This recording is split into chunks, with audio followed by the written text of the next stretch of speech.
Hello, hello. This is On It Imagination.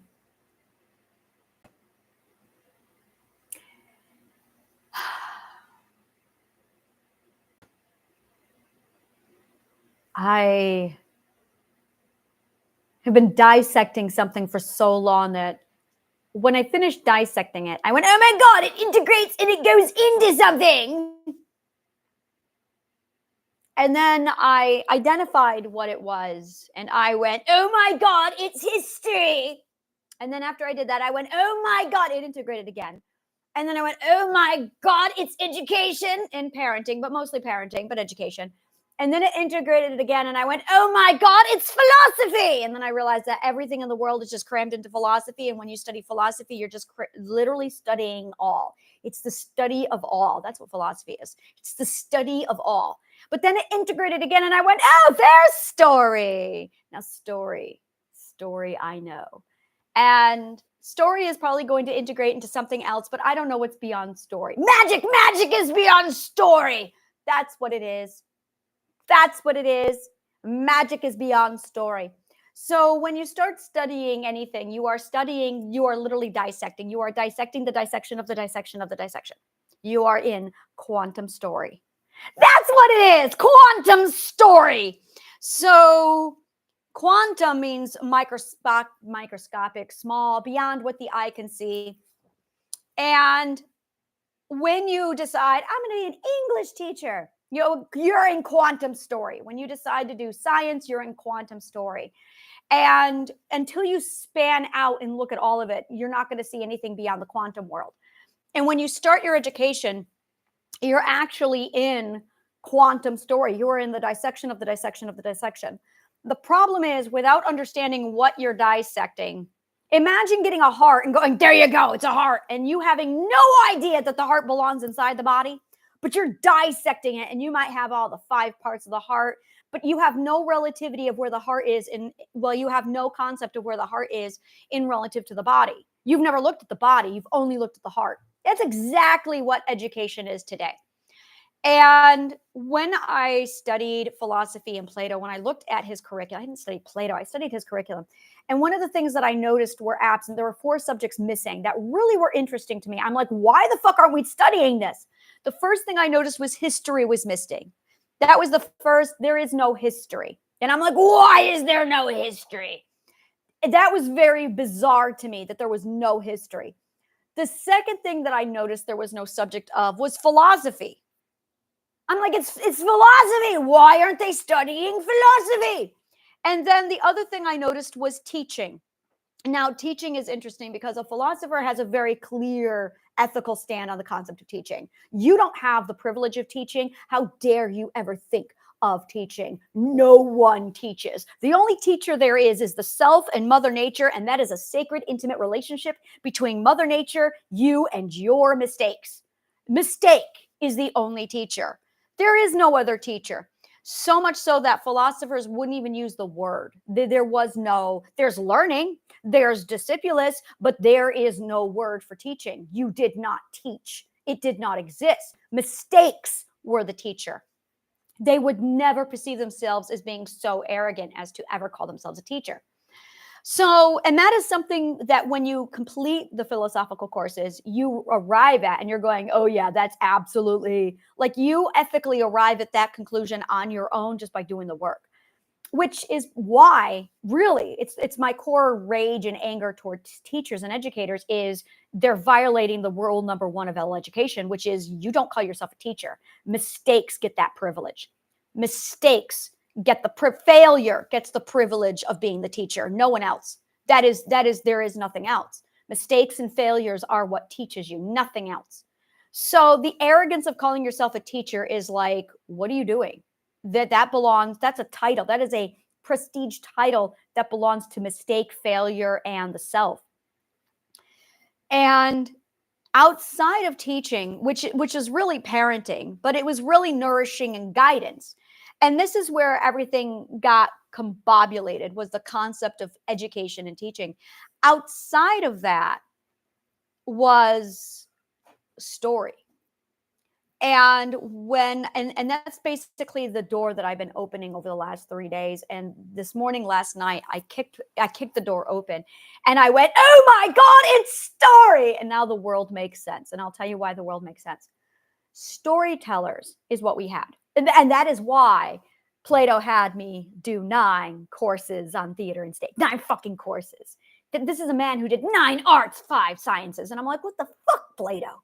And it wasn't just, it was the 9 muses, but it was epic poetry that was tragic, epic poetry that was comedic, epic satire poetry, epic. And I'm just like, really? Really? Are we going to go through all? And we did. We went through all of them.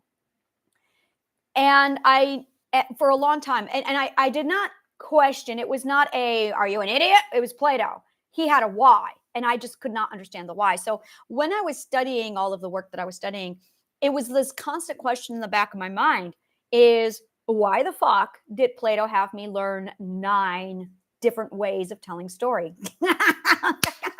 This is why. And I'm like, oh, because that's how you teach. That's how you learn. That's how you pass that torch on, is storytelling. And this is where I love the way the universe works. I love the way she moves. I love the way she moves. I love the way she moves. And it's now making sense. So of my 7 masters, there's one I really want to draw emphasis on, which was my Uncle Rick. My Uncle Rick was different than everybody else. My Uncle Rick was a storyteller, the most skilled storyteller I'd ever met in my life. I'd never seen anyone who could surpass story in him.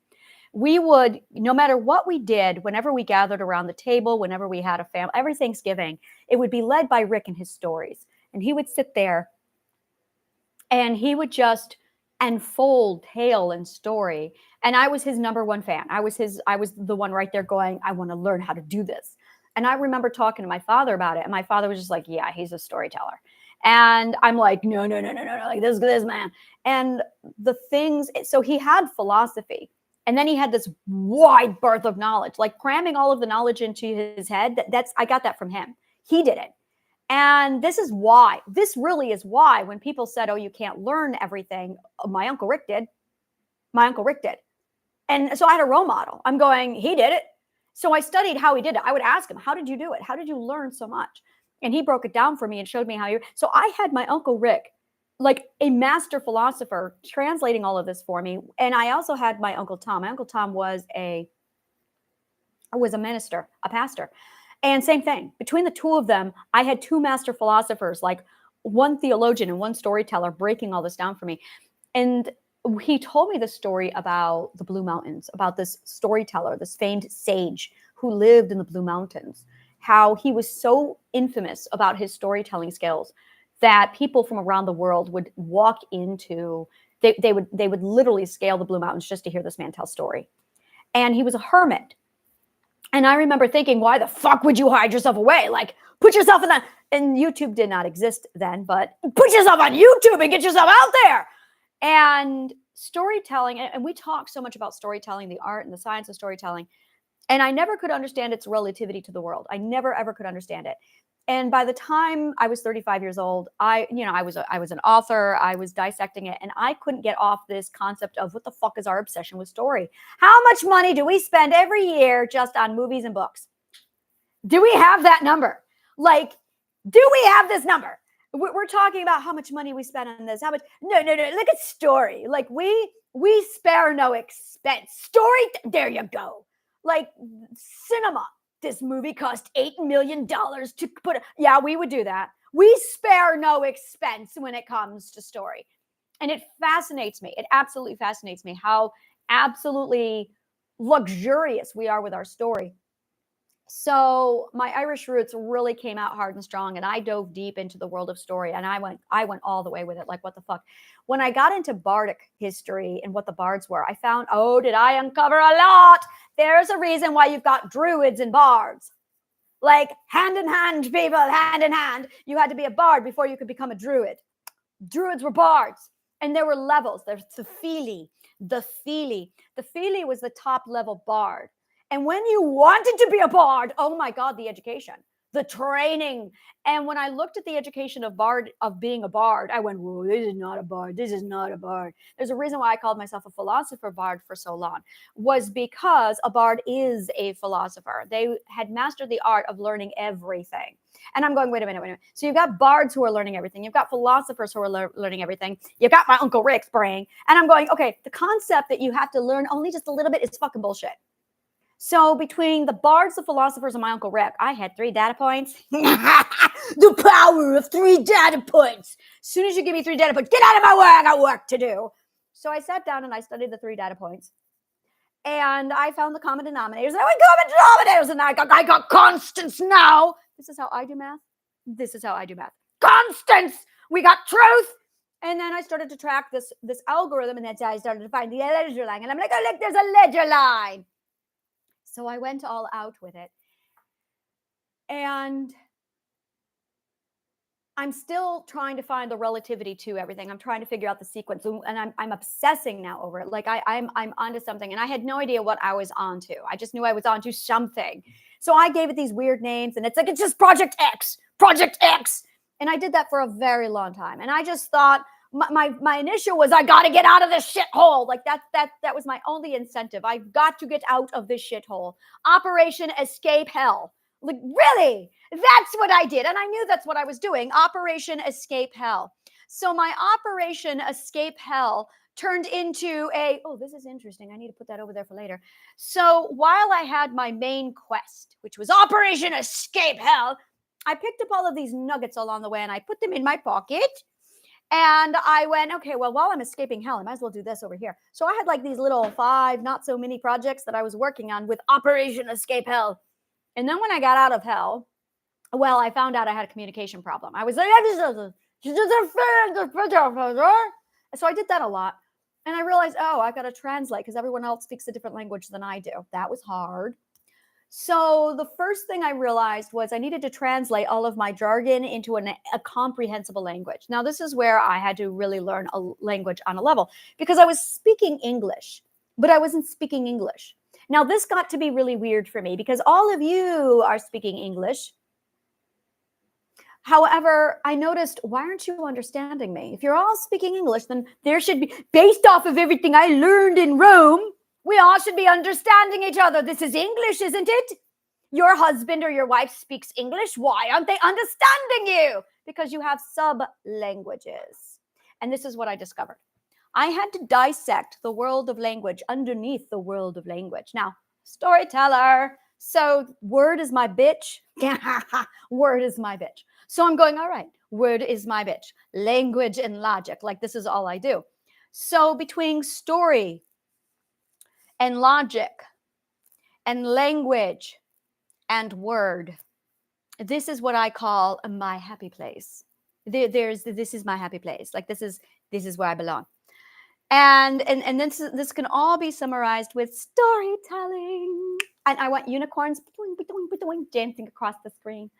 So I'm trying to get all relativity. It's a sequence. Where's the fucking sequence? And that's all I wanted. I wanted the sequence. I wanted to understand all of this. That's it. I wanted the sequence. So, and when you're putting together the sequence, you can't just know the sequence. You have to understand relativity. So you live on a line. We all live on a line. And either you're on your line, you're in your line, or you're not. You have been given a fake line. Now, the fake lines are a whole nother thing, and I'll be talking about those much later. But right now, we're going to talk about the sequence, your line. So when you are born, you're born on your line, and you've got your origin. Now, your origin, if you are a white American, you probably will never hear about your origin. I'm sorry. You're going to have to dig. I will help you with that. And that is your heritage. Now, this is my biggest problem, and we're going to talk about the holidays. I have a serious problem with the holidays because they do not reflect my heritage. Santa Claus and Christmas do not ring any bells in me, and I'm going, what the fuck? Thanksgiving? Did I mention that I got my American history lessons from the Native Americans? So I am not fond of Thanksgiving at all, ever. So I'm sitting here going, and it's amazing because I feel like I need holidays. But I'm like, yeah, but they mean nothing. They mean nothing to me. So I went back into the Old Norse and I studied their calendar and their holidays. And that's when I started to feel meaning. I studied the Celtic, and I don't mean Celtic as in what the Irish do today. I mean old. I went old, like Samhain old. I went Samhain, Samhain. And we're going to pause right here because the word and logic in me is screaming, oh, we're going to talk about this, so we're going to drop gang. It's not pronounced Sam Hang, Americans. It is pronounced Samhain, okay? Samhain, Samhain, Samhain. Because when you have M and H together, it's a W sound. Samhain. Okay? BH is a V. V. Like, well, it's also silent if it's at the end of the word and it's following a U. So like do, shinsa do is like, well, that's the black book. That's what that means. Shinsa do. Shinsa, shinsa, shinsa. Oh, that's a word. Oh, that's a word. S-I, she, like then she. So we're going to do a lot of like old Irish language and old Gaelic. We're going to be talking a lot about that. And then old Norse, like, oh yeah, this is my world. So between ancient Greek and ancient Norwegian and ancient Irish language, I'm very happy. These are my languages. So I really connected with Samhain. I loved Yule. Yule is what your Yule tide comes from. And then there's this thing, which is the Nordic New Year, which happens after the solstice. And that's what I rang to. I understood the solstice. So I understand May Day. Yeah, Frey. Like Frey and I get Frey. Frey and I are just love Frey. Frey and I understand Frey. So the maypole is Frey's penis. So when you have a maypole and you have ribbons around it and you are decorating Frey's penis, that is what it means. That's May Day. So I understood and I related to May Day. I understood, what is that one called? Astromonath. I understand Astromonath. Astromonath is what later would evolve into Easter. I don't know. Astromonath. Astromonath meant the month of the West. Or was it East? Astro. I can't remember if Astro meant West or East. I'll have to look it up.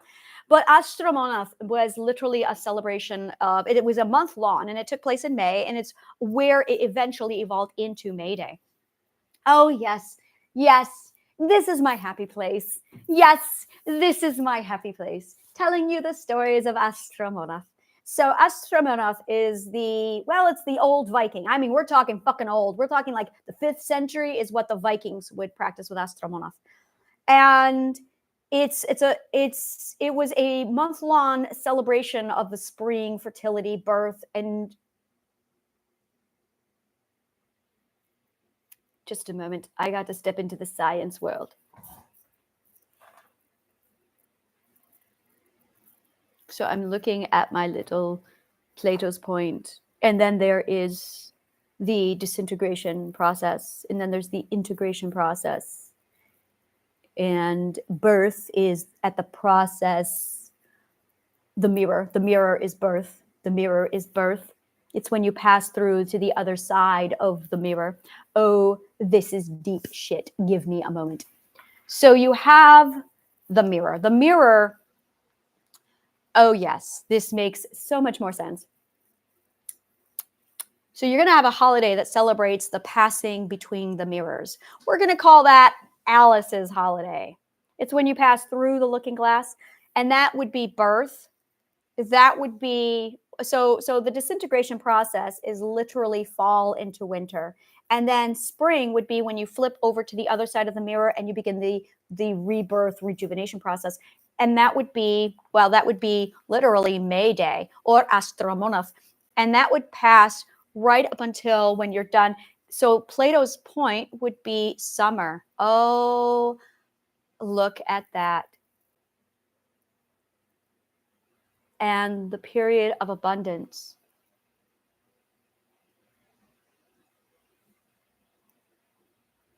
Into a single seed. It's the seasons too. Of course, it's the seasons.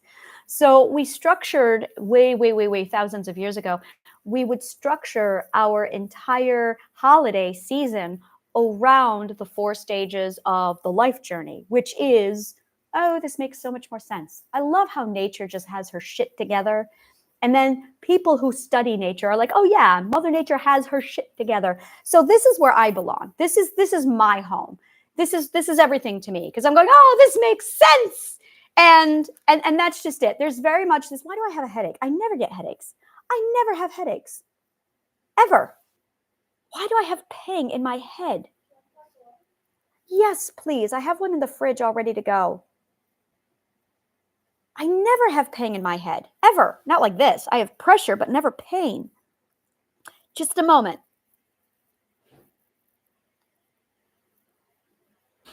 I never have headaches. Ever, ever. Thank you, sweetheart. Could you bring me the ibuprofen and the aspirin? Thank you. I never, ever, ever have pain. Like the entire of my...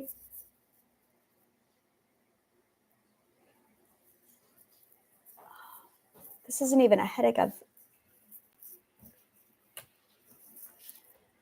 Thank you. Thank you, dear. So...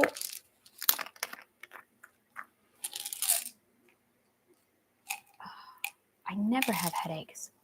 All right, so just give me a minute. I'm in pain, and I'm like, what the fuck is this pain?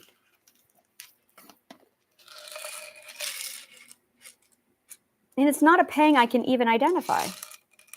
All right. I think I get maybe one headache every 5 months, maybe.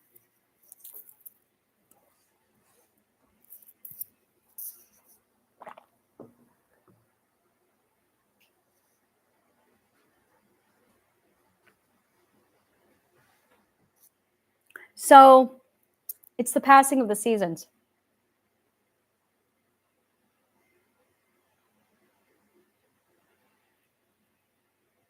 I can feel everything that happens in my brain at all times. When I have an epiphany, I can feel it. When I have a hormone shift, I can feel it. I can feel the chemicals. I can feel the synapses firing in my head. I feel them all the time. So I feel a lot of pressure. I feel a lot of movement. And this is a feeling that downright hurts. And it's one I've never felt before. It's like from here all the way up to here. And I'm like, what is going on with the entire right side of my hemisphere? Probably because I'm in storytelling mode, and I'm almost never in storytelling mode, maybe. When I'm in storytelling mode, I write. So I'm wondering if this is just you haven't used this muscle before and you're using it now. And that might be what it feels like. It's almost equivalent to the same feeling you get when you're driving. You learn how to drive for the first time. It's that. Interesting. So when so you're looking at the life journey, which is the Plato's point, deconstruction, reconstruction, Plato's point.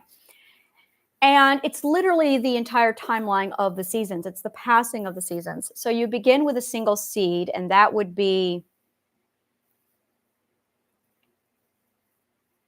well, the single seed would be birth. And then it's literally the germination process. And then it's integration. So really what we're looking at with fall and winter is the integration process back into a seed. So fall and winter is actually the integration back into a seed, and then it's the sleeping stage. That would be back into Plato's point. And there's the germination process, which is spring. And then summer is when we are at the abundance. It's the height of abundance. This is making so much more sense. So we are literally at the total breakdown of disintegration stage with where we are. See, it's disintegration, but it's the cancer. It's not the disintegration. This has not been disintegration. This has been cancer. There are 3 pieces at play here, not 2. We're not supposed to have the cancer here. Our society has cancer. Which is exactly, that's it. Our society has cancer. That's what's going on. So the holidays are literally the markers between the four stages of integration, disintegration, Plato's point, birth. And when I'm putting all of this together, trying to figure out what holidays mean things to me, it's supposed to be as a society, we're coming together and we're celebrating these four stages of life. It's literally the celebration of life in the four stages of life. So you have four stages of life, and death is not one of them. Cancer is death, but cancer is not part of life. Cancer is a mutation. So the four stages of life is the seed, Plato's point, and then you've got the reverse engineering for the construction. That's germination. That's what that is. And then after germination, you have the integration of comprehension where you are actually building something new. That's creation. And then you have it condensed and simplified again into a single point of Plato's point, a new seed. Now, that is when mummy gets pregnant. That's literally what it is. It's impregnation. It's pregnation. And so now I'm going to sit back and think about this. I'm going to think about this.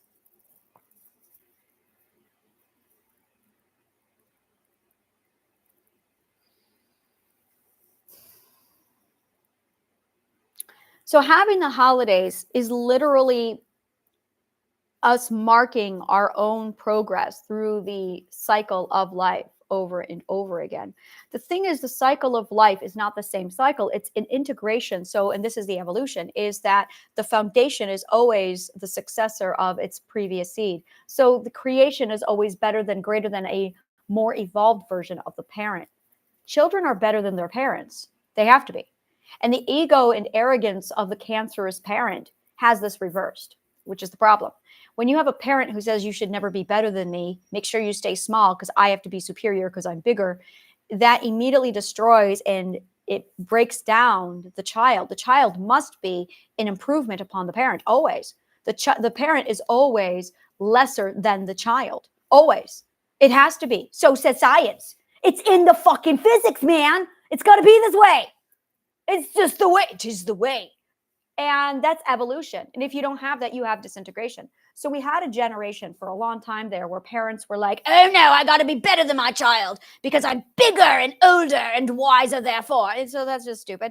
And as a result, you've got parents who are now suppressing the evolution of their own children because they are that uneducated that they don't understand relativity to, well, that's not how growth works. We're evolving as a species. So your children are always going to be better than you, always. They're going to outrun you. They're going to outthink you. They're going to outsmart you. You want them to. That's growth. And this concept of a parent knows better than a child has got to go. No, you don't. Your child is the evolved version, a better version of you because it's got superior DNA because you just have A DNA. Your wife or your partner has B DNA. Your child has A and B DNA, which means by default, they've got A plus B plus synergy. So your child is like a superhero in comparison to you, always. It does not mean, and this is where we're confusing respect, ethics. This is where a lot of people get confused. So you're looking at your ledger line and you walk into the world of what's my origin, what's my heritage, and you have parents whose egos are interfering with that. So you want to get rid of the cancerous parent. Let's just completely eject the cancerous parent. And the cancerous parent they had cancerous parents. So to get rid of your cancer gene, you're literally going to reject everything that your parent has, and you want to go back to your origin. Your origin is literally your role model. That is what you need. You need something that you can grasp onto as a role model so you can step away from it and go, that's what I have, that's what I need. And that's your role model. Your role model needs to contain your heritage, and it also needs to contain literally this is where I want to go. So now when you're building your ledger line, you've got your point of origin, which is your heritage. And then you've got from there your destination. Now in the past, I've talked about your Cartesian coordinate system, your point of origin and where you're going, but really your destination is Plato's point. And well, it's your story. It's literally you as the storyteller. And this whole journey is you composing your story. It's all of it. This is your story health. This is what I said on day one. If this is your story health, you've got your logic health, and then you've got your community health. And I have done a lot of talking about your logic health. That's all I've been doing up until now. And now we're done with logic health. And now it's, you need to understand what your story health is. Your story health is the storyteller. And understanding where you are in all of this and what your relativity is to everything is, it's everything. It's absolutely,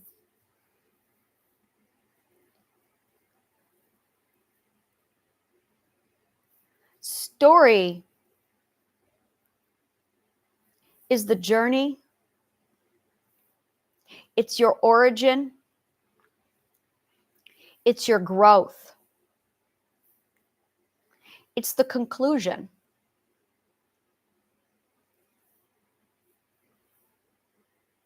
But conclusion is where people are like, well, I don't want it to end. Well, that's why we have happily ever afters. There is no end. It's a happily ever after. It's always been a happily ever after. It's the story of happiness is at the end. It's how you obtain your happiness. But you have people who want happiness without going through the journey. You have people who want happiness without knowing what their origin is. People who seek happiness without growing.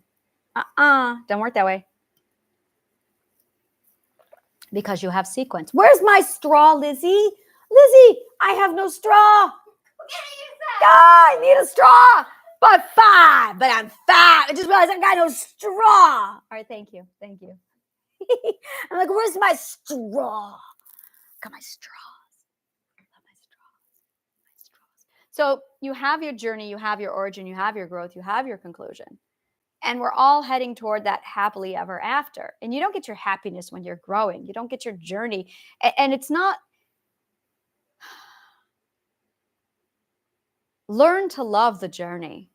And that's really it. Learn to love the journey. When you learn to love the journey and the growth, it's, and this is something that I remember I struggled with when I was in my journey. One of the hardest things that I had to learn, because no one was there to tell me, so I'm here to tell you. Don't ever mistake a chapter for the book. Don't ever do it. Never forget, never lose perspective. A chapter, a page is not the book. And this is it right here. People will get on a chapter or they'll get on a page and they will think, oh, there's my book. No, you're just stuck on a page. You've just been reading the same page. My sister and I have been reading Pride and Prejudice for 30 years. We made it to the same point. We did not know we were reading the same book. I talked to her one day, this is 30 years ago, and she's like, I'm reading Pride and Prejudice. I said, I tried reading Prejudice. I couldn't get through it. She goes, I couldn't get through it either. Where are you? I am at page 20. I said, me too. Oh, as soon as we got to the part where they're talking about weather, I'm like, really? They're talking about weather? She and I never made it past. We made a bet that whoever finishes the book has to buy the other person breakfast. That did not motivate us. We are still reading Pride and Prejudice 30 years later. Sometimes people are living Pride and Prejudice, where they get to a shit part and then they stop growing. Well, if you stop growing when you're reading a shit part of your book, you're going to stay on that page. And then you think, oh, this is my life. Trust me, that is not your life. It's a page. You haven't read the book. You're not reading the book. You're sitting there going, oh my God, they're talking about the weather. And you're not reading anything. And then people go, it's been 30 years. You haven't read the fucking book. And after I figured this out, this was the difference between me not healing and me healing. Oh, you got to get through it. I remember a prayer for Owen Meany. I never read Cider House Rules. I chose to read A Prayer for Owen Meany. The ending was fucking amazing.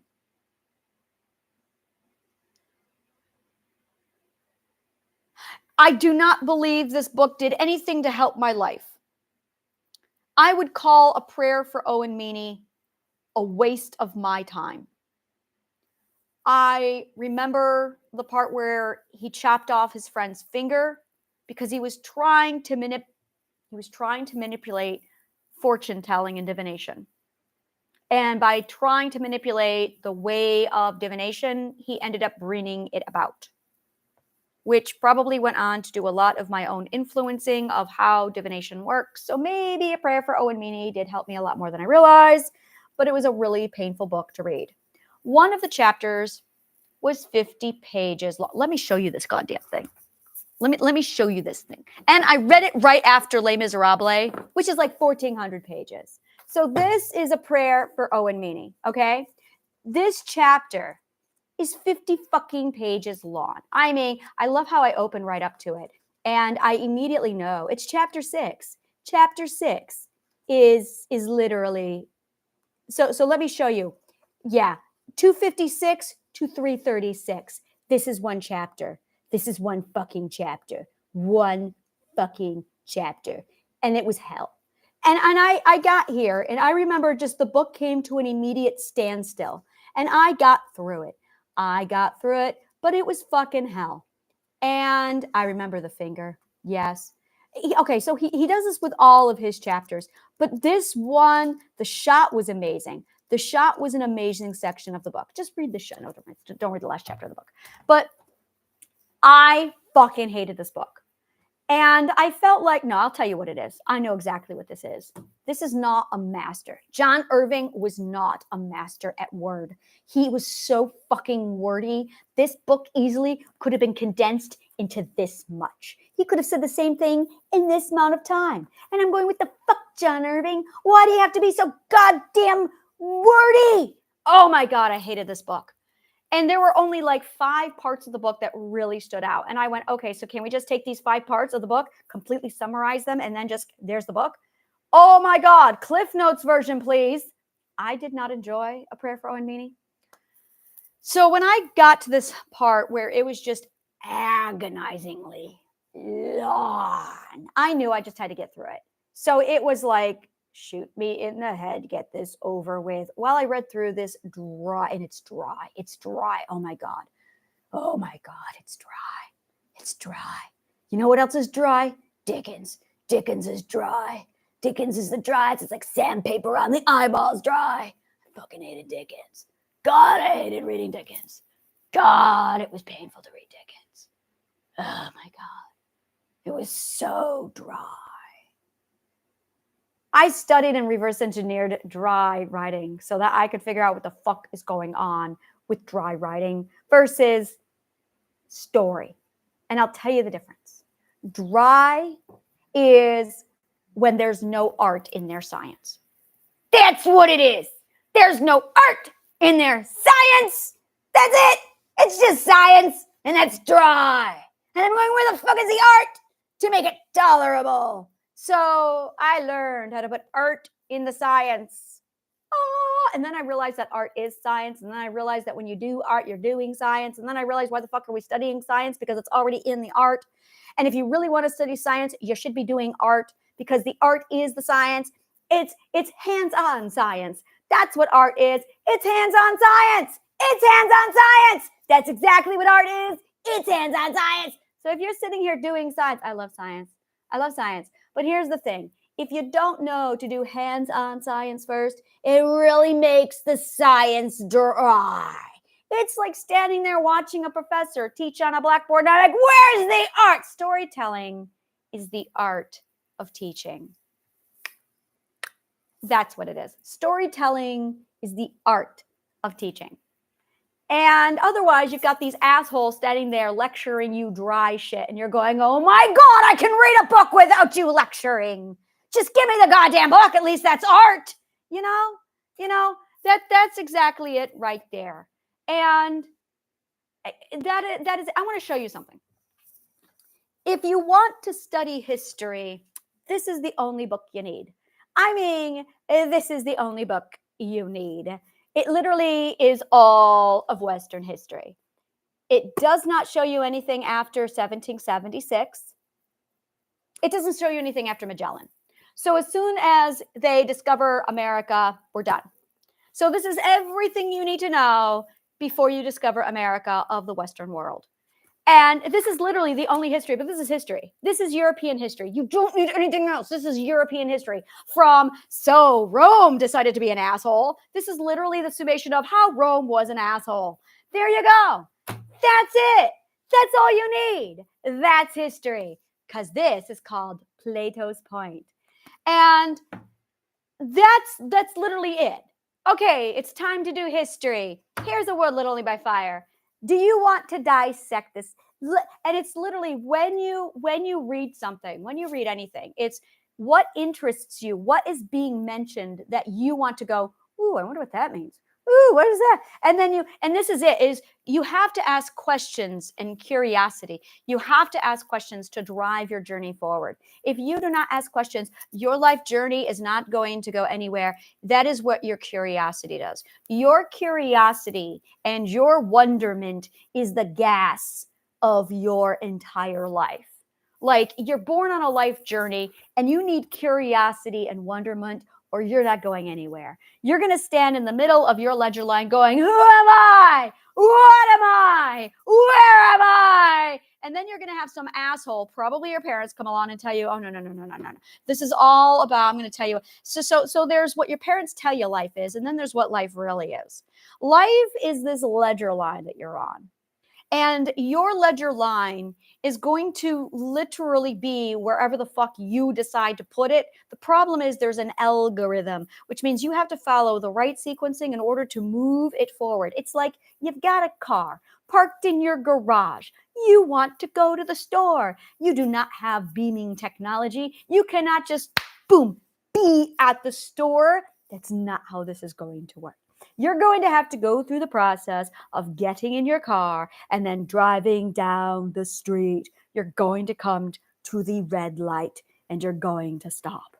You're going to have to wait for approximately 2 minutes. And then you can proceed down the road to the next main road. And then you're going to turn right or left. This is the sequence of you going to the store. You're not going to the store any other way. This is the only way. Now, you can walk your ass there.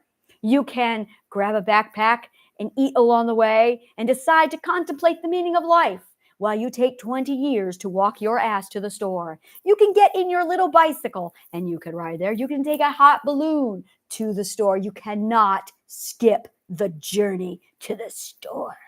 If you want to go to the store, there must be a journey to the store. There's a cold thing in our culture going, let's just skip the journey. No. There is a science and an art of the journey. And if you don't know the algorithm, it's an algorithm of the journey, oh, you're not going anywhere. Now, this is where you've got a number kind of people.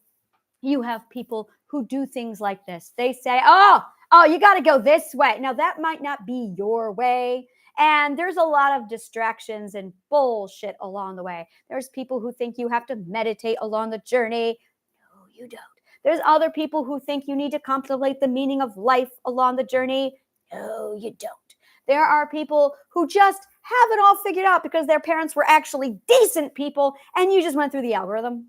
And this algorithm has something called milestones. Now, every milestone is predictably the same. And it is not graduate from school, go to college and or get a job, get successful, get your promotion, get married, have kids. No, that's not the algorithm. That's the wrong algorithm.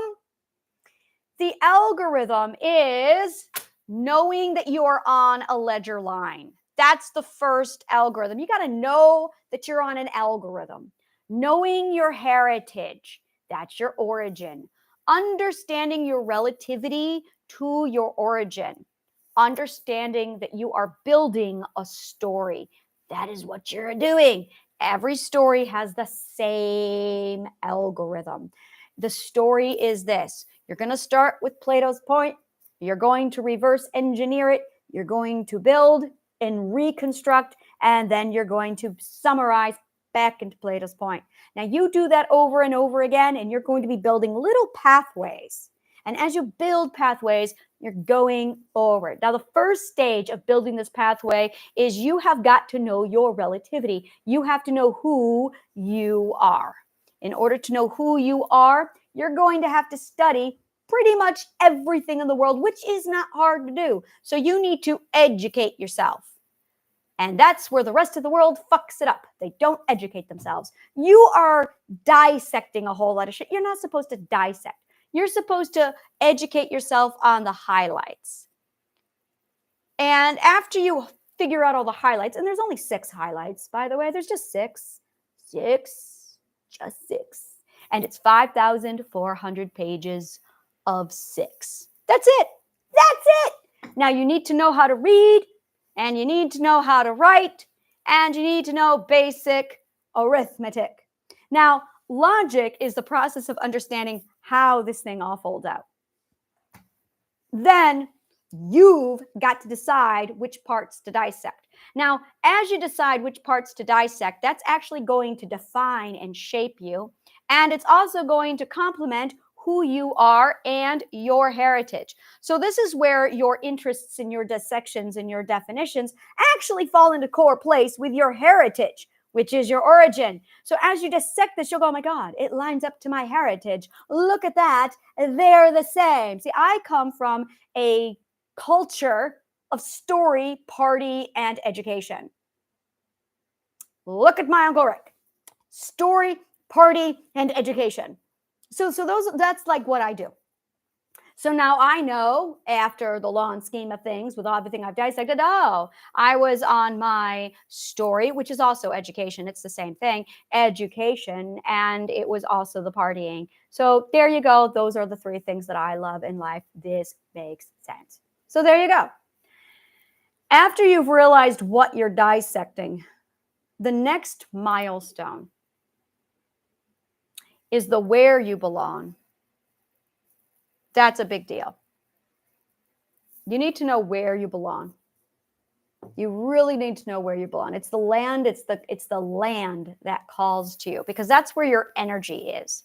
It's literally aligning your energy. Your energy is going to want stuff going, I want to go here. Your energy is going to drag you all over the fucking world. Your energy has got its own plan. And this is where you really need to have a relationship with your energy, because you might have been born X, but your energy is going, nope, I belong here. My energy said New York City, I was 2. And my energy went New York, okay. My energy, New York, I have no other explanation. I don't know why. My energy says, nope, here. I have no heritage here. I have no nothing here. My energy wants to be here, so I'm here. So here I am. It's the energy talks. So when your energy decides where you're going to be, that's where you belong, and you don't get a say. Your energy says. It's the place that calls to you no matter what. It calls to you. It didn't call me back to Ireland. I mean, it calls me to Ireland, but not like this. I have to visit Ireland, but I'm not going to live there. I have to live here. So your energy has its own thing, and you've got to work as a team with all the parts of you. And this is where it really comes down to, what are the parts of you? There are 5 parts to you. I'm going to tell you right now, it's going to easy peasy 5 parts to you. And they all have their own opinion and say. Your identity is your energy. Your identity is your energy. They are the be all end all of your life. And you are conscious awareness. Conscious awareness is this lifestyle, which lasts about 60 to 90 years for now. And that's your conscious awareness. So while you might have been born in a rural town in the middle of God knows where, your energy is going, nope, you belong here. You got to do what the energy says. The energy is king of your life. The energy is Lord of all. There you go. Lord of all. That is your identity. Your conscious awareness is going to be dragged around for the ride.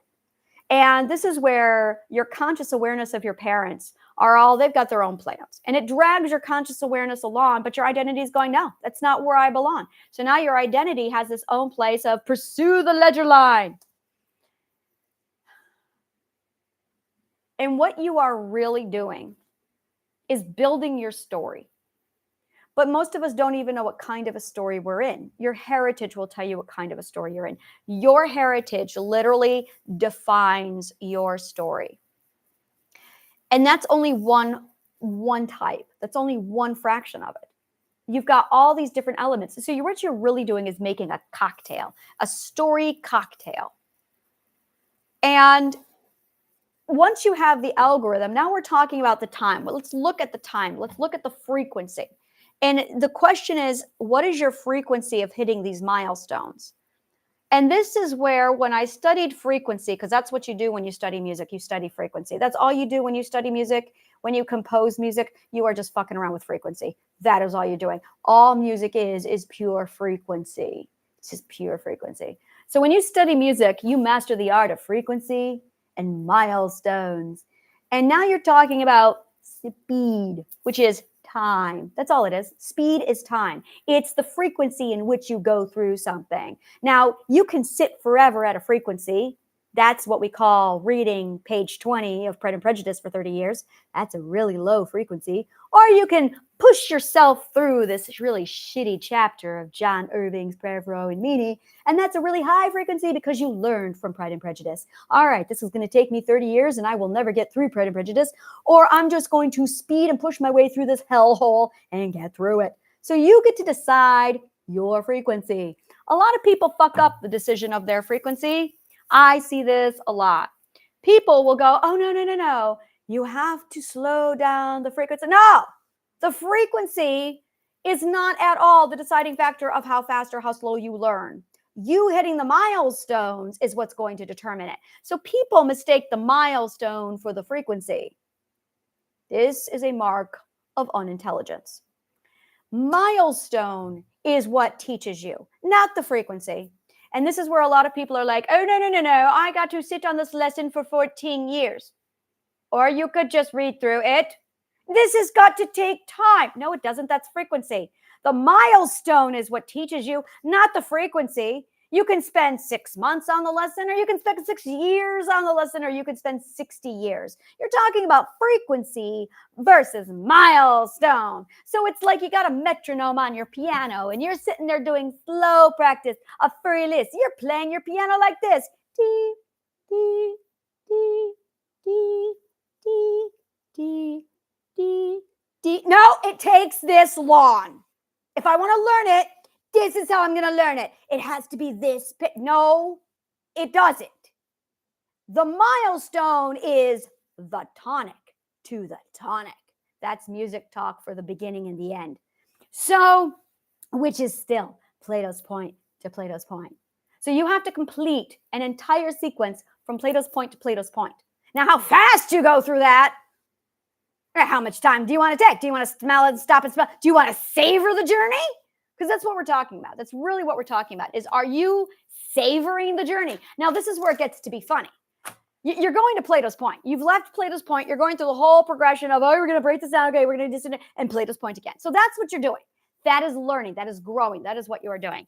The question is, are you going to savor it, or are you going to get through it? Now, I like to savor things that I enjoy. I don't enjoy Pride and Prejudice, and yet here I am savoring it for 30 years. I really just need to get through it because goddamn is it painful. I did not enjoy this, so I did not savor it. I got the fuck through it. I learned. I went, oh, you know what? If I don't enjoy something, maybe I should increase the frequency. So I learned to use frequency to push through my really miserable moments. So every time I got to a really shitty point in my life, I went, fuck this shit, let's get through the lesson. And I sped read. That's it. I speed read through the shit parts of my life. That's what I did. You speed read through the shit parts of your life. You savor the good parts. That's right. You savor the good parts. You speed read through the shit parts. That's what I learned. I learned that I can change the frequency in which I do shit. That way I can get the horrible parts done and over with. But people don't do that. People think it's the frequency that teaches the lesson. It's not the frequency that teaches the lesson. It's the formula, the algorithm, and the milestones that teaches the lesson. The frequency is, do you enjoy it or not? So now you got people who are miserable. I got to be here for 20 years because I got to learn. No, you don't. You get through the fucking lesson. One of my favorite things that I love to talk about are the stages of the perspective ethics with the first 6 ethics. My daughter loves this. She's heard it so many times. The first, and every perspective, every milestone is a room. And every room has a lesson to be learned. Now, the algorithm is the same, but the lesson changes. But the algorithm is the same. So the first ethics have to learn all you've got to do is cross the room and open the door. Now, that's the algorithm. Cross the room and open the door. That is literally the lesson. That's the algorithm, guys. Cross the room and open the door. That's the lesson. That is it, over and over again. Wherever you are in life, you've got one job. You cross the room and you open the door. That's all you got to do. The first ethics just have to learn how to stand up and cross the room. That is their challenge. They're going to struggle standing. They're going to struggle approaching the door. They're going to struggle opening that door. They're going to struggle stepping through the door. But that's the mission. The mission is cross the room and open the door. So they do it. They do it. Some of them don't. Some of them are sitting there going, no, I just can't. I'm so afraid of that door. I know you're afraid of the door, but you got to cross the room and open the door. And until you do, you will not leave. Now, the people who love frequency. Now, this is where the mindset is. What is your frequency at crossing the room and opening the door? Now, if you enjoy it, great, savor it. But if you're not enjoying it, why are you savoring it? Get up and go across the door and just open the door. So the people who, and this is now your spectrum, this is your ratio. So you're going to have people who savor, and then you're going to have people who speed read. Okay? Those are your 2 types of people, savor and speed read, and you're on a spectrum. Now, when I'm not having a good time, I speed read. When I'm having a great time, I savor. This is what we call controlling frequency, okay? So cross the room, open the door. Now, most first perspectives struggle with this, so they savor it. And then there's some who figure this out, well, fuck it, I'm just going to go through it. So they get up and they run through it and they speed through it. They open the door. Next group is going to be the second perspectives. Your job is to cross the room and open the door, but their challenge is everybody's in the room telling them that the door is over here. So all you've got to do is cross the room and open the door. But everybody in this room is going, no, that's not the right door. You need to be over here. And they're going to distract you. So the second ethics job is to ignore the distraction. Now, here's the catch. The distraction is the religion. It's your spirituality. The distraction is your authority. There's only one authority, yours, deciding that's the fucking door. So you're going to have to learn how to shut everybody else out to cross the room and open the door.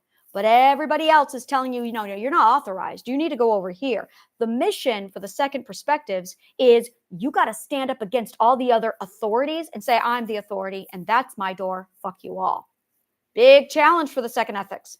That is hard for the second ethics, but that's what they got to do. You will not leave this room until you learn to tell everyone to shut up. You're the authority of your life. Fuck God. I'm going to cross this room and I'm going to open that door. And then you cross the room and you open the door. Now, the third ethics, they're funny. I love the third ethics. The third ethics, you walk into Lord of the Flies.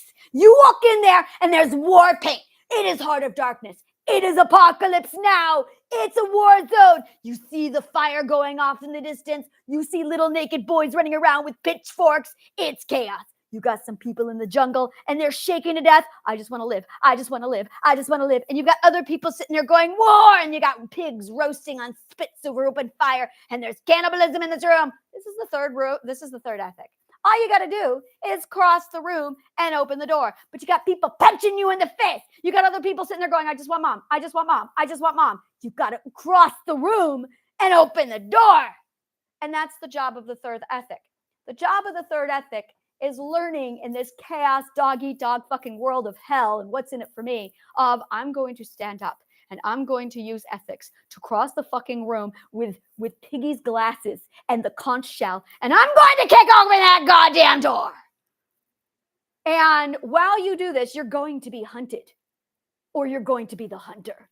This is Lord of the Flies. It is the most dangerous game and apocalypse now all in one. Welcome to the third ethic. But all you got to do is cross the room and open the door. Now, again, do you enjoy it? Are you savoring it? Marlon Brando savored it. Marlon Brando savored it. Why are you savoring hell? Like, you get through the door. You want to cross the room and open the door. So those who manage to actually cross the room and open the door, and I'm sorry, I was the person who ran through that fucking line. I'm like, get the fuck out of here. So you beeline. You punch whoever you need in the face, and you get the fuck out of that room. And then you open the fourth. The fourth one is great. You open the fourth room, and you walk into a bunch of elephants and donkeys with left wing and right wing, all telling you to stand in line at the DMV and vote. That's right. That's the fourth room. The fourth perspective is literally this long line of red tape with jackasses and elephants, left and right, red and blue. And they're all telling you got to stand in line now. Everyone's got to stand in line. Come stand in line. This is the law. You all need to stand in line and follow it. And then you get up there. It's only like 8 days waiting in line. And okay, did you fill out the right form? You need to go back in the room here. You need to make sure you get the yellow form and then go stand. Oh, this is for red only. I'm sorry. This is the fourth perspectives room.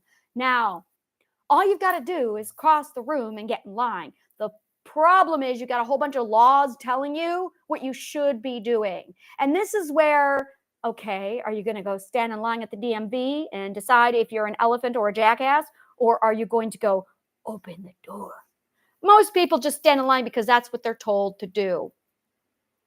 That is what they're told to do. So everyone stands in line. Now, I walk into this room and I'm like, yeah, fuck that shit. And I cross the room and I open the door. Now I got all these people throwing their flyers at me. You got to vote. You got to go to the DMV and vote. Fuck you. I'm crossing the room. And you open the door and you get out. Again, it's, do you savor this or do you get through this? So you open the door of the fifth room or fourth room. You get into the fifth room, and the fifth room, is, let's build a business. Let's change the world. I want to be my own master. And then you've got a bunch of people just creating cities and building shit. This is where everyone's building everything. This is all you do in this stage is you build. And you're just kind of doing your own thing. And everyone's telling you, well, this is what, you have so much independence here. And there's a pile of rocks at the door. This is my favorite part. There's a pile of rocks at the door. And everyone's picking up the rocks, and they realize that they have the ability and the capacity to throw all these rocks. So they're throwing rocks left and right, all over the place. Look at me, I got the power to throw rocks. And you're just throwing rocks all over the fucking place. Now you still have to cross the room and open the door. The problem is, in order to do that, you've got to throw the rocks all over the place to figure out the strategic calculation in order to open the right door. And you don't realize for a while that as you're throwing rocks, you've got ripples all over the place that are like shaking everybody down, and it's breaking everyone apart. And you have people who don't give a shit. They're throwing rocks, and they don't give a shit if they're killing people with the rocks, if they're hitting people with the rocks. They're just throwing rocks all over the place. And then you've got other people who are like, I'm too afraid to throw the rock because, yeah, but you're not going to be able to cross the room unless you throw the rock. You got to throw the rock. But I'll hurt people. I know, but you got to throw the rock. So now you're into this massive, do I throw the rock? Do I not throw the rock? You realize you can throw the rock. You realize, well, I can really throw rocks and I'm hurting people. How do I throw rocks without hurting people? And that's the mission. You've got to learn how to throw rocks without hurting people. But if you don't hurt people, you're not going to realize, oh my God, I have accountability now. I'm responsible for my rock throwing. And that's it right there, is you are responsible for your rock throwing. Mind your rocks. If you're fifth ethic, mind the rocks, because you're going to pay for that, the seventh ethic. So you cross this room, you open the door, you figured out how to throw rocks, you figured out that your rock throwing has blinded a few people, you open the next door, and this is great. This is where you walk into the sixth ethic. You walk into the sixth ethic room, and everybody is just sitting there meditating. Nobody, no, don't you interrupt me now. I'm in the middle of a story. Not now. No, you text me. We do not talk while I'm in the middle of a story. This is my room analogy. Yes. So you walk into the sixth ethic, and everybody is sitting all over the floor meditating. There's just a bunch of people meditating. And you walk in there, and you know the mission is cross the room, open the door. But everyone's going to be like, oh, no, you need to sit down. Well, I just want to cross the room. Yes, but it takes 20 years. So you're going to have to sit down and meditate, and you're going to have to go zen and do an inward, I just want to cross the room and open the door. Okay, I will help you. And everyone stands up to help you cross the room. And so you've got like 10 people trying to help you cross the room. And you start talking to them. So what's going on in here? We're all crossing the room. Well, how long have you been trying to cross this room? I've been on my journey for 14 years. Well, are you going to open the door? No, I'm not ready yet. I am waiting for the right moment for me. And they sit down and they meditate. By the time you get halfway to the room, you have joined them and you've sat down and now you're meditating with them and you're not crossing the room. You're not opening the door. I walked into this room and went, yeah, okay, guys. And I walked across the room and I opened the door and I went into the seventh ethic. All you've got to do is ignore everyone around you. That's really the moral of the story, is ignore everyone, ignore all, cross the room, open the door, ignore all. That's really it. Ignore all and cross the room. The question is, can you ignore everyone? That's the challenge. That's the problem. Can you ignore everyone safely? Can you ignore everyone ethically? Most of you cannot ignore anybody. So every time you get into a new room, you're being pulled down with all of the line viewers of the elephants and the jackasses. You're in Lord of the Flies. You're in, let's spend 14 to 20 years meditating on this room. Or you could just ignore the assholes, cross the room, and open the damn door. Because it's opening the door. It's ignoring them. It is crossing the room. Those are the 3 milestones. Those are the milestones. That's the algorithm. The algorithm is ignore everyone, cross the room, open the door. That's the algorithm. But all these other assholes are going to tell you that the algorithm is all these other stupid things. Here's the thing. Ignore all, cross the room, open the door are constants. Oh, there it is again. There it is. I have a phrase for this. I colored it in green. It's the purified truth of a constant. There it is. There it is right there. The purified truth of a constant. So there's the constant. It is ignore all, cross the room, open the door. But ignoring all is going to take brain power like you've never imagined. You're going to need the algorithm. You're going to need the milestones. And you're going to need to know that the milestones and the algorithm is not the same bullshit that everyone's going to tell you in all of these rooms. Because here's the thing. If it were the truth, then they would all be in agreement. So what is the one thing that all 6 of you agree on? What is the common denominator of all the 12 perspectives? This is fun. What is the common denominator of all the perspectives?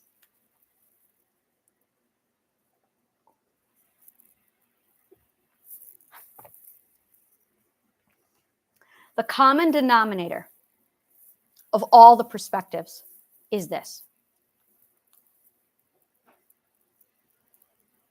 The scientific method. It's scientific method. The algorithm is scientific method. The problem is every single ethical perspective has a forte of the 12 ethics, or of the the 12 ethics and the scientific method are the same thing. And every single ethical perspective has a forte and has a weakness. Now, your forte is going to be the one thing that you focus on. For instance, in the 6 ethical perspectives, their forte is feeling. And in the 3rd ethic, their focus is going to be that second authority. They're really good at second authority, second perspective. So all they focus on is second perspective, and they ignore the other 12 perspectives. The 6th perspective focuses only on, well, the 1st ethic, feeling, and they ignore everybody else. Actually, they focus on the 5th ethic. They focus on the parent ethic. That's the problem. The parent ethic that got you through the door. I want you to listen to this part. This is it right here. The parent ethic that got you through the last door is going to drown you in the next challenge. The parent ethic, your predecessor, will drown you in your current challenge. And that is the mission. What's that doing inside of your gorgeous brain is, I did this. I'm going to show you my lesson. Logic is what saved me over and over again. Logic is what saved me. Logic kept me alive. So logic and I have this real close symbiotic relationship of logic keeps me alive. Now, I'm going to be blunt. I cannot let go of logic. I cannot. Because I got it in my brain that if I let go of logic, I'm not going to be okay. That is such a deep part of my psyche. I am logic. There's nothing else. I am logic. I can't be anything else. It's why I can't lie. I am logic. it saved my life. So I have this real trauma bond with logic happening. I know this is my weakness, but give me a logical explanation why I should ever abandon logic and I'll do it. So this is where it gets interesting. If I cling to self-authority too much, well, okay, see, that's what I've decided to do for my case is everything else gets raised to the level of logic. Instead of bringing logic down and breaking it down and going with something else, I just brought everything else up so it's all balanced and equal. That's my way around. I will not give logic up. Everything else is going to have to aspire to logic. That's what I did. So I make sure that my courage is up there with logic. And I made sure that my self-authority is up there with logic. And I made sure that my accountability is up there with logic. And my equal footing is up here with logic because I was not going to bring logic down. There was no way. I know I'm totally dependent upon it. I have nothing else but logic. That's my DNA. Like, that's my DNA. So the problem is, if you don't have this balance, if you don't have, and that's really it, it's the balance. It's the integration of all of them working together to get you through the next challenge. But it is the new lesson that you gain from that integration that allows you to move on to the next. So you're in Lord of the Flies room. That's your war room. Those are for people who feel like they're living a war. That's your Lord of the Flies. You're in the third ethic. What gets you through that room is endurance. It's endurance. The problem is in perseverance, endurance and perseverance. It's your ethics.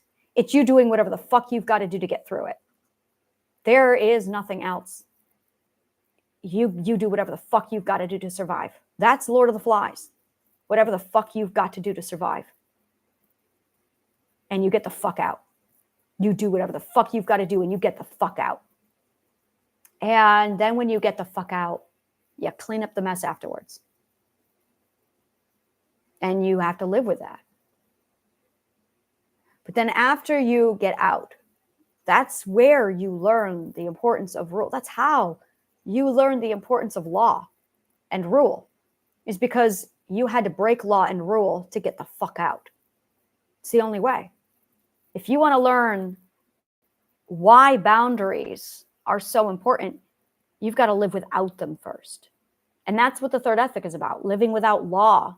So you can go, oh, that's why we need law. Being mean, so you can go, oh, that's why we need kindness.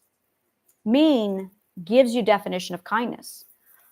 Living without law tells you why you need personal boundary. Living without self-authority teaches you why you need self-authority. And whatever you, and that's just it, is, and this is the irony, is you usually learn kindness in the second ethic. Let's use that as an example. The average person learns kindness. They're usually mean when they're 2 years old. And then they learn kindness, and that gets them out of the second ethic. But then they walk into the third ethic. Kindness is not going to keep you alive in Lord of the Flies. This is going to be like the core example I use for the rest of my life for this.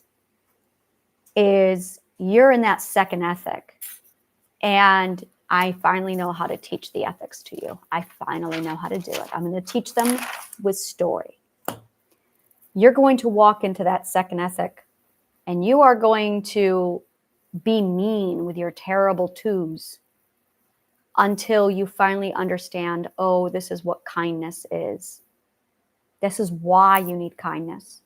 And that kindness is awarded to you. It's like a Wizard of Oz moment. You get your reward. You go home. You're passed on. There's celebration. Woohoo, you made it to the third ethic. And when you land and you step out, you walk into Lord of the Flies. You're in Lord of the Flies. Now you just learned a lesson. Kindness. Are you going to use kindness to get through Lord of the Flies? No. Now you've got to unlearn kindness to survive Lord of the Flies. This is something none of us learn.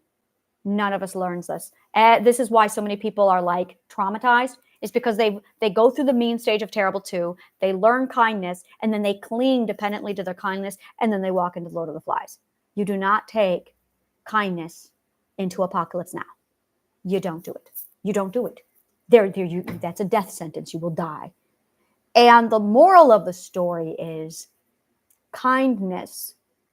There's a time and a place for it. There is a time and a place.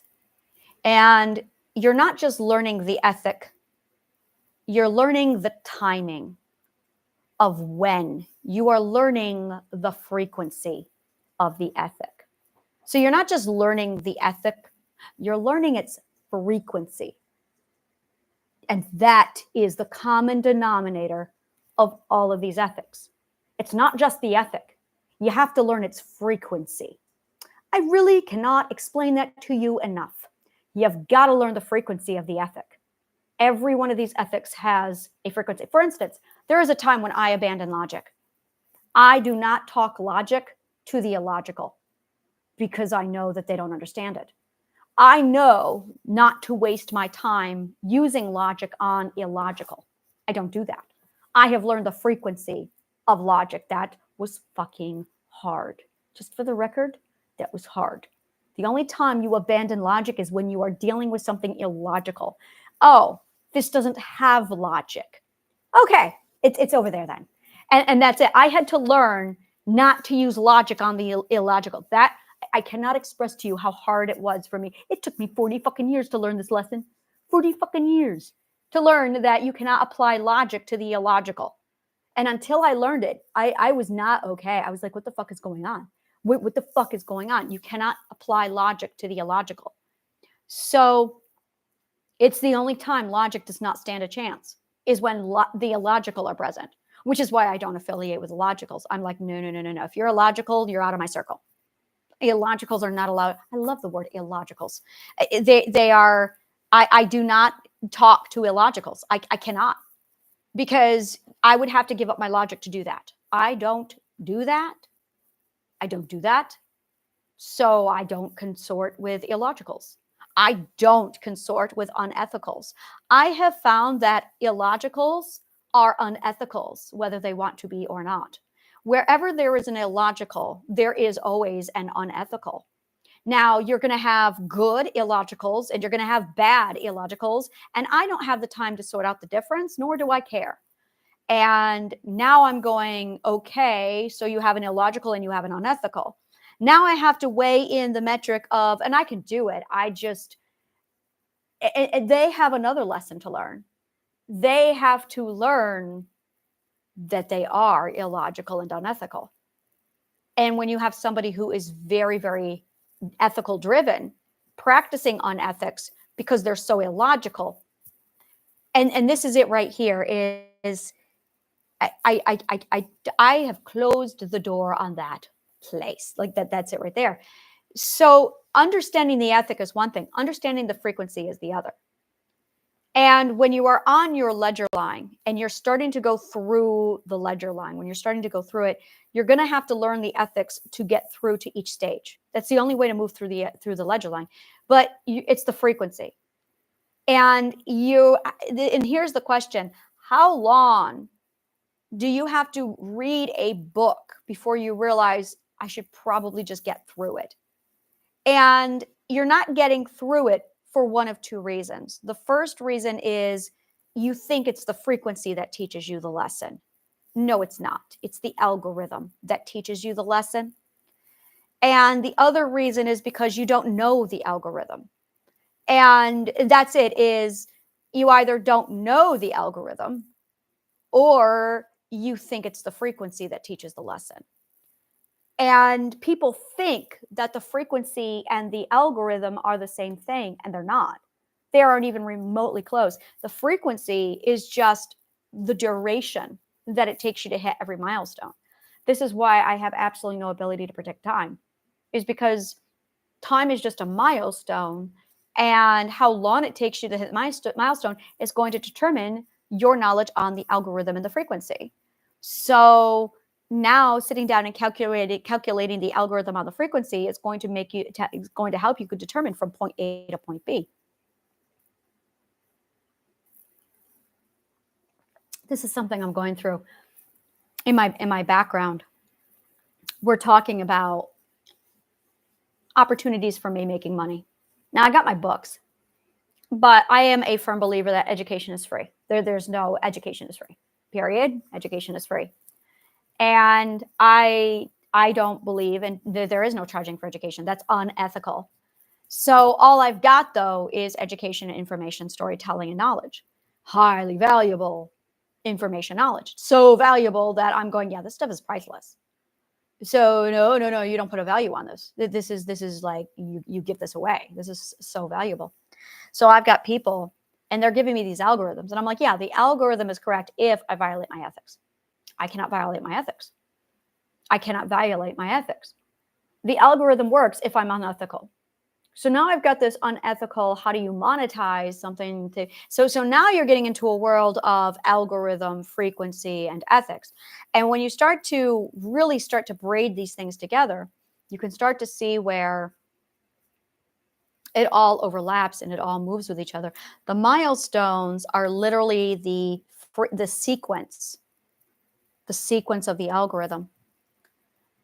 So people confuse sequencing with frequency all the time. They're focused on frequency and they're not at all thinking about sequencing. This is such a huge problem.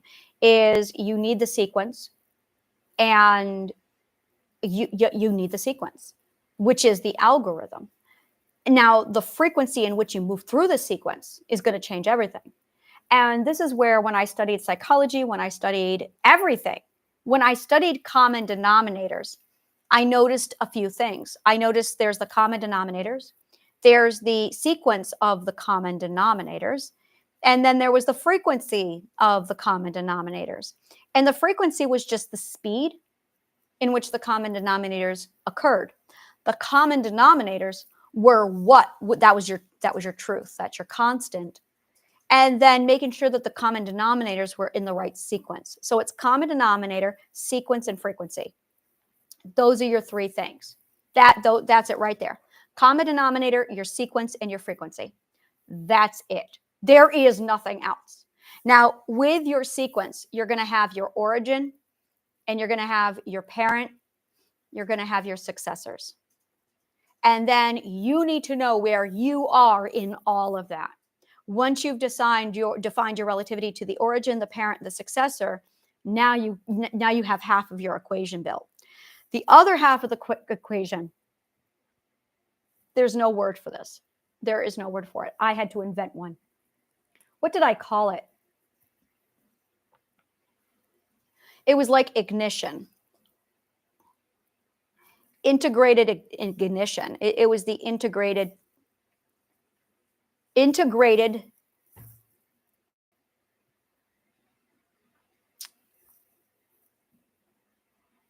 milestone.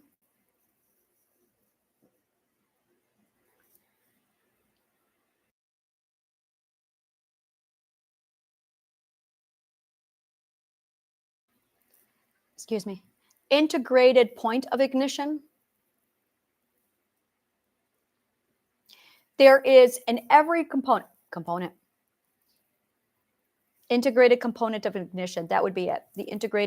The ignition point, component ignition. There you go. There's a component that as soon as you assemble it, it's the last one. As soon as you integrate this component, it ignites the next chain reaction, and the integrated component that does that ignites it is also the origin of the next catalyst, of the next chain reaction. That is it exactly. Imagine you have this entire, and this is understanding the predecessor to the successor.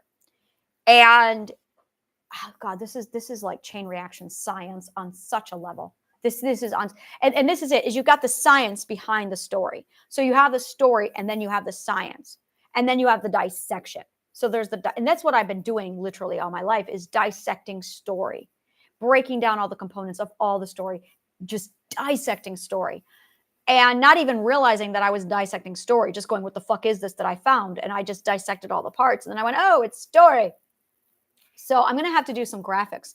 I would love to put together some graphics on it to show like, this is what it is. I'm going to do a storyboard. I have a storyboard planned out to show what all of education is, and then understanding, okay, so this is what you're dealing with. Now let's show you how to navigate through it, because it's really all you're doing is you're navigating your way through your story. Now you're going to have to choose what language you're going to need, but it's not choosing it. It's in you. You're already doing it. You're just not aware of it. So are you an artist? Are you a scientist? Are you a communicator? What variation of these? And you're going to be all three. Ideally, you want to hone all of these. You're going to have strengths and weaknesses. So it's more of an in order of operations. Where's your strengths and weaknesses? Are you the artist first, the communicator first, the scientist first? And then you're going to put them in the right order of operation. And you're going to go through phases. So if you are strictly just an artist, you're in phase 1. If you are going, well, I'm an artist and a communicator, you're in phase 2. If you're going, I'm all three, you're stage 3. Now you integrate all of them. Now you're stage 4. If you're in just the science, you've got a break in your foundation. You need to go back on your art, which means your science is suffering. If you've completely skipped communicator and you went from artist, what are you doing? That's your conduit. You need that. So, and that's it right there, is an artist and a scientist. That's your receptor and your transmitter. The artist is a receptor, the scientist is a transmitter, and the communicator is the conduit between the two. So if you're an artist, chances are you probably receive really, really well, but you transmit poorly. If you're a communicator, you most likely, and it depends on what side you're on, you're either receptor conduit or you are transmitter conduit. But your conduit won't work if you're not hooked up to the other side. If you're a scientist, you're transmitting. Scientists are transmitters. So you want to, and you're going to need the science to know how to strengthen your weakness. The science is for your weakness. That's it right there. The science is for your weakness. Like, art is not my weakness. That's so funny. It's really funny.